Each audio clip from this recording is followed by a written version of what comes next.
இப்போ வந்து மீடியன் கேட்டிருக்காங்க. மீடியன்னா கணக்கில் வந்து இடைநிலை. ஓகேவா? மீடியன்னா கணக்கில் வந்து இடைநிலை கேட்டிருக்காங்க. ஆனால் இவங்க வந்து கணக்கு தப்பாக கொடுத்துருக்காங்க. சராசரின்னு கொடுத்துருக்காங்க. நம்ம வந்து கண்டுபிடிக்கிறது வந்து இடைநிலை தான் கண்டுபிடிக்கணும். ஓகேவா? நம்ம வந்து கண்டுபிடிக்கிறது இடைநிலை தான் நம்ம வந்து கண்டுபிடிக்கணும். இந்த கணக்கில் கேட்டதே வந்து இடைநிலை தான் கேட்டிருக்காங்க. இது என்ன பண்ணணும் தெரியுமா? இதுமாரி கேட்டாங்கன்னா கீழே உள்ள நம்பர் வந்து கூட்டணும். இப்போ எப்படின்னா 1க்கு நேராக 1 போட்டுக்கோங்க. 1 3 கூட்டினா 4. அதுக்கப்புறம் இந்த 4 2 கூட்டி போடுங்க 6. 6 4 கூட்டினா 10. இந்த 10 8 கூட்டினா 18.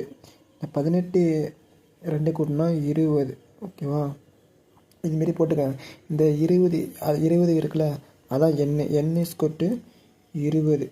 இதுக்கு என்ன ஃபார்முலானா இந்த கணக்கு வந்து n/2 + 1 இதுமாரி வச்சு போடணும். இப்போ வந்து n எவ்வளவு 20/2 இதை அடித்தா வரும் 10 வரும்.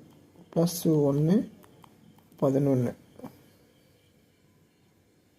இப்போ பாருங்களேன், நமக்கு வந்து 11 கிடச்சிருக்குல்ல. இப்போ வந்து 11 வந்து நம்ம கீழே போட்டுக்கலாம். இதில் வந்து எதுக்கு இடையில வருதுன்னா, இங்கே 10க்கும் 18க்கும் இடையில தான் இந்த 11 வருது. அப்போனா நம்ம இங்கே வேல்யூவில் பாருங்கள், இந்த வேல்யூவில் வந்து இந்த மதிப்பு எடுத்துக்கலாம். வேல்யூவில் வந்து 10க்கு நேரான இருக்குது 4 இருக்கா, 4 எடுத்துக்கலாம்.